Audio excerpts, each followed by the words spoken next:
আসসালামু আলাইকুম। বাংলাদেশ কেমন আছেন? আমি আজকে আসছি একদম গ্রামীণ পরিবেশে।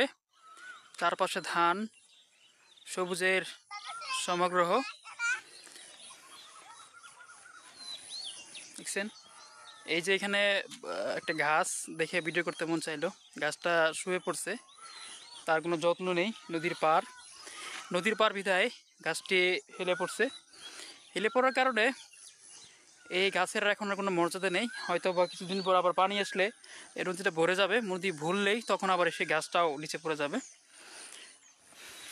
এটা বলার কারণ হচ্ছে আমরা যখন আমাদের যখন কোনো গুরুত্ব থাকে না, বা আমরা যখন একটা একটা সময় এসে যখন আমাদের বয়স হয়ে যায়, বা আমাদের কোনো দাম থাকে না, বা আমরা যখন মানে ভ্যালুলেস হয়ে যাই, তখন সেম এই গাছটার মধ্যে আমাদের অবস্থা হয়ে যাবে। তাই আমাদের সময় থাকতেই আমাদের সচেতন হতে হবে। সময়ের কাজ সময় করতে হবে আমাদেরকে। এই সময় থাকতেই বাংলাদেশটাকে ঘুরতে হবে, দেখতে হবে।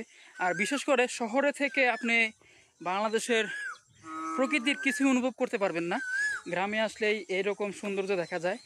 এই এই সবুজ বাংলাদেশ, এই নদীর পার, এখানে যখন পানি থাকে তখন এটা আরও অনেক অনেক অনেক সুন্দর লাগে। এটা খুবই খুবই খুবই ভালো লাগছে এই পরিবেশটা। আর আশপাশে আপনি যত দূর দেখবেন শুধু ধান ক্ষেত। আর এই কৃষকরা এই ধান ফলায়, যে কারণে আমরা শহর থেকে এই এই যে ধান ফলানোর যে কষ্ট অনুধাবন করতে পারি না। ভালো লাগতেছে। বিকেলবেলা একটু ঘুরতে বের হলাম, সাথে ফ্যামিলি আছে।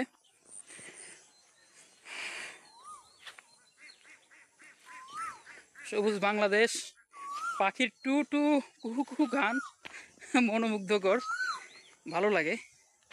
আর এমন পরিবেশে চলতে পারাটা ভালো লাগে। দেখেন কি সুন্দর নদীর পার, সুন্দর খাল, সুন্দর ধান ক্ষেত।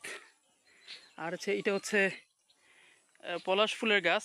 যে গাছটা দেখছেন পলাশ ফুল, এখন সরি পলাশ ফুল না, এটা হচ্ছে তুলা গাছ, বা এরকম তুলা গাছ হতে পারে। শিমুল ফুল, হ্যাঁ শিমুল ফুল গাছ। দেখেন শব্দ শুনেন।